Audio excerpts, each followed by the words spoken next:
नमस्कार दोस्तों, study with Dev channel में आपका स्वागत है। दोस्तों, पिछली वीडियो में हमने कैबिनेट मिशन योजना के बारे में बताया था।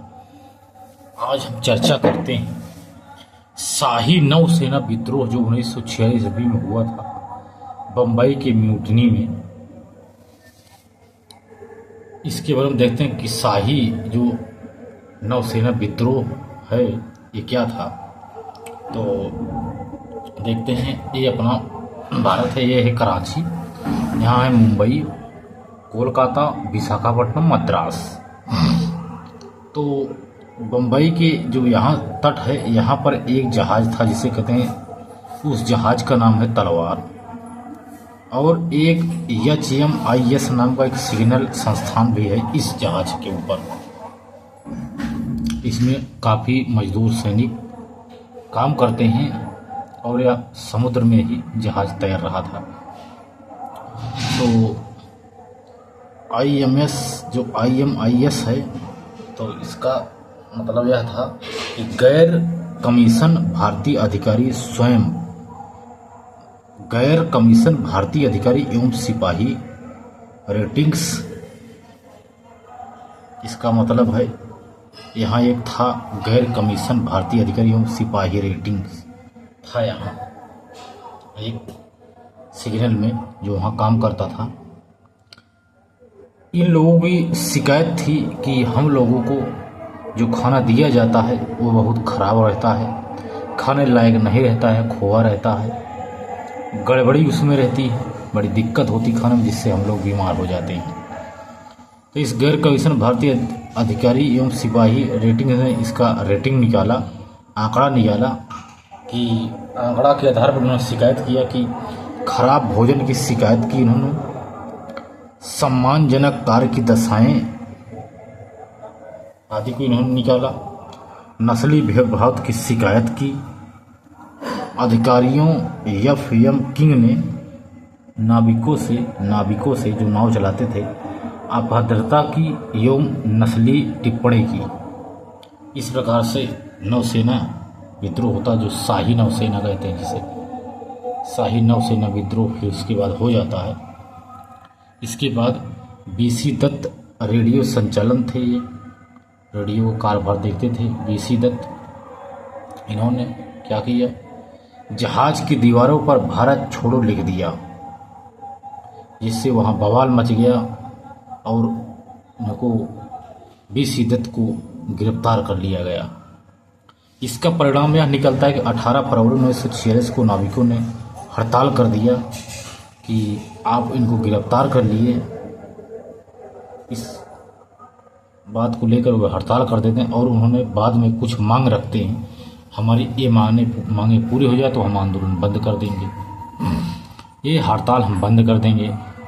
तो उन्होंने मांगे रखी कि जो नस्ली भेदभाव है उसे ख़त्म करें, अच्छा भोजन दें, अच्छी सुविधा उपलब्ध कराएं, INA के सभी सैनिक छोड़े जाएं, सभी राजनीतिक बंदी रिहा किया जाए, इंडोनेशिया से भारतीय नौसेना को वापस लाया जाए।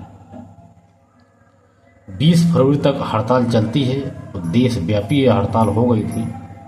इसके बाद इसका समर्थन मजदूर हड़ताल अथवा छात्र जुलूस के माध्यम से करते थे।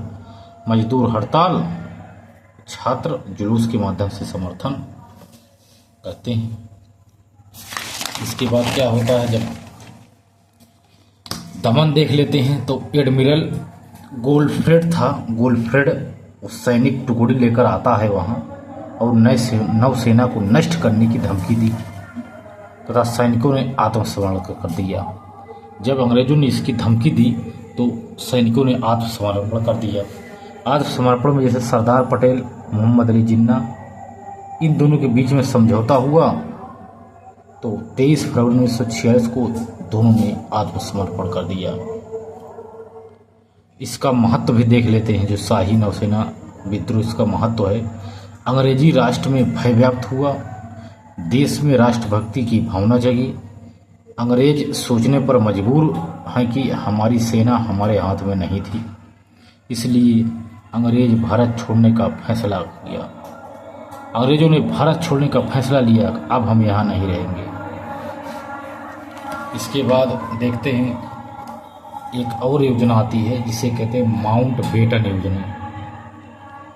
कैबिनेट मिशन योजना जब आए थे जिसमें 2 भाग थे, संविधान सभा, अंतरिम सरकार आदि का बताया गया इसका गठन किया जाएगा। संविधान सभा में प्रथम मीटिंग का लीग ने बहिष्कार कर दिया, अंतरिम सरकार का लीग ने प्रारंभ में सरकार में भाग लेने से मना कर दिया, लेकिन 19 अगस्त 1946 को प्रत्यक्ष कार्रवाई दिवस आदि मनाया गया लोगों के द्वारा। तो इस प्रकार से जब कार्रवाई दिवस मनाया जाता है, इस प्रकार से यहाँ दंगे उत्पन्न हो जाते हैं, विभिन्न प्रकार से यहाँ दंगे शुरू हो जाते हैं। फिर क्लीमेंट एटली योजना की घोषणा होती है 20 फरवरी 1947 को। इसमें यह बताया गया भारत को स्वाधीनता देना स्वीकार किया गया, स्वाधीनता देना स्वीकार किया गया। स्वाधीनता की तारीख 23 जून 1948 रखी गई। यदि इस दौरान भारतीय किसी हल पर नहीं पहुंचे तो सत्ता अपने हिसाब से हस्तांतरित करेंगे, ऐसा क्लीमेंट एटली ने कहा। लॉर्ड माउंटबेटन यहाँ के नए सराय होंगे, इसको भी बताया गया। लॉर्ड माउंटबेटन नए सराय होंगे, भारतीय किसी हल पर नहीं पहुंचे तो सत्ता आयोग के हिसाब से हस्तांतरित होगी, ऐसा माना गया। तो जो लॉर्ड माउंटबेटन योजना है इसकी विशेषता देख लेते हैं क्या थी। इसकी विशेषता है स्वागत, निवर्तमान व्यापार बेबेल ने इसका स्वागत किया। इसकी व्युक्ति शासन के लिए नहीं थी बल्कि सत्ता हस्तांतरित के लिए थी। इनकी नियुक्ति जो लॉर्ड माउंटबेटन थी ना, इनकी नियुक्ति शासन के हित की थी बल्कि सत्ता हस्तांतरण हेतु थी, शासन के लिए नहीं, सत्ता हस्तांतरण के लिए थी यह योजना। इसमें विशेष शक्तियां दी गई थी। इसको बार बार लंदन से अनुमति की जरूरत नहीं। ब्रिटेन कार्य में हस्तक्षेप नहीं। इस योजना में कहा गया विपक्षी विंस्टन चर्चिल को पहले ही सहमत किया गया। और इसके बाद कार्य में भारतीयों का सहयोग। 24 मार्च 1947 को भारत यहाँ आता है और यह 34वां गवर्नर जनरल, जो 34वां गवर्नर जनरल है, इसे ही बनाया गया लॉर्ड माउंटबेटन को। तो जब 24 मार्च 1947 को जब भारत आया था तो लॉर्ड माउंटबेटन को यह 34वां गवर्नर जनरल बना दिया था। इसके बाद देखते हैं तो लॉर्ड माउंटबेटन योजना में कहा गया कि यह विभाजक आवश्यक है। जो हिंदू मुस्लिम के बीच में जो 2 राष्ट्र के लेकर विभाजन है यह आवश्यक है। बंगाल पंजाब के प्रतिनिधित्व तय करेंगी कि वो किस में जाएंगी, हिंदुस्तान या पाकिस्तान में शामिल होंगी।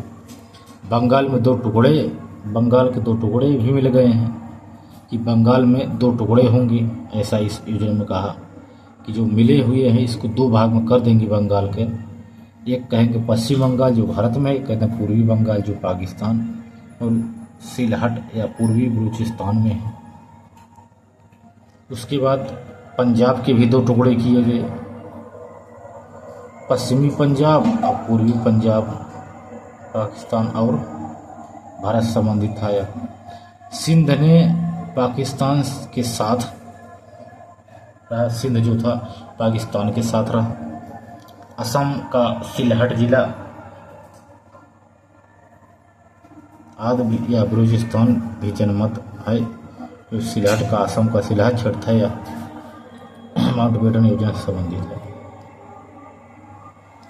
इसके बाद देखते हैं देशी रियासतों के रास्ते खुले, किधर जाना है किधर नहीं जाना है। उसके बाद कांग्रेस की एक मीटिंग होती है 3 जून 1947 को, 15 जून 1947 को। तो कांग्रेस की 2 मीटिंग होती है, 3 जून 1947 को, 15 जून 1947 को। में वल्लभ पंत ने विभाजक का प्रस्ताव रखा, पंत ने। इसके बाद हम चले जाएंगे, ऐसा क्या कहा गया।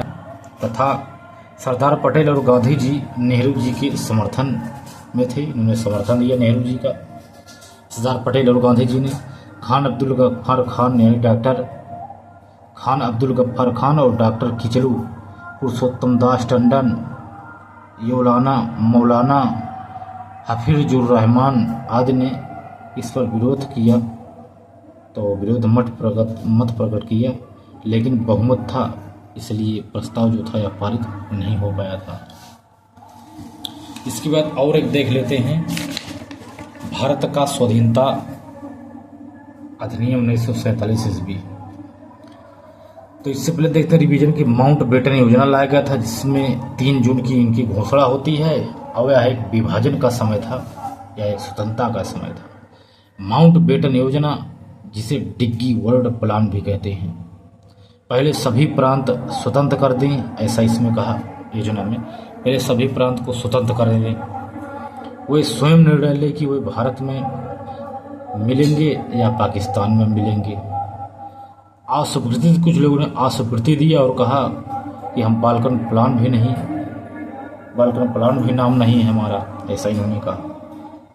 इसके बाद लॉर्ड माउंट बेटन योजना के आधार पर क्लीमेंट इटली ने 4 जुलाई 1947 को हाउस ऑफ कॉमन्स में विधेयक प्रस्तुत किया। 15 जुलाई 1947 को हाई कोर्ट में यह पास किया। 16 जुलाई 1947 को हाउस ऑफ लॉर्ड्स ने इसे पास किया। 18 जुलाई 1947 को सम्राट के हस्ताक्षर हुए और भारत का स्वतंत्रता अधिनियम 1947 बन गया। स्वतंत्रता मतलब 15 अगस्त 1947 की तारीख रखी गई। स्वतंत्रता के पश्चात 2 डोमिनियन अधिराज्य भारत और पाकिस्तान बनेंगे। दोनों अधिकारों के अलग अलग गवर्नर जनरल होंगे। भारत के लॉर्ड माउंट बेटन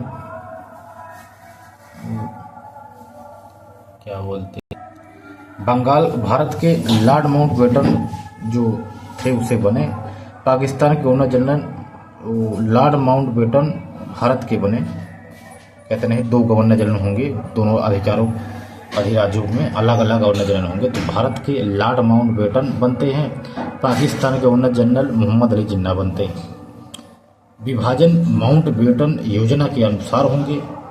अलग अलग संविधान सभा होगी।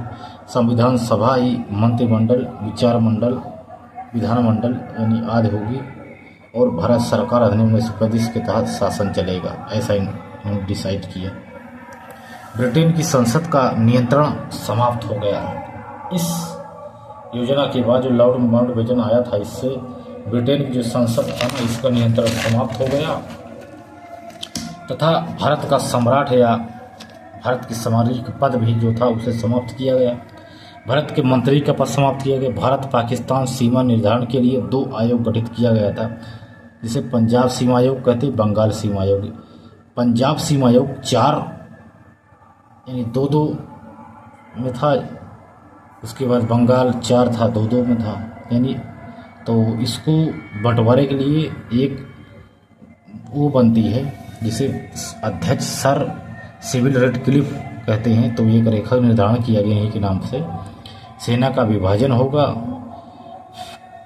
कॉमनवेल्थ राष्ट्रों में शामिल होने की छूट मिलेगी। देशी रियासतें जिधर चाहें उधर मिल सकती हैं, ऐसा इसमें डिसाइड किया गया। इस प्रकार दोस्तों हमने विभिन्न तरह से काफ़ी शामिल कर लिया दोस्तों। तो दोस्तों मिलते हैं और बेहतरीन क्लास में, तब तक के लिए धन्यवाद।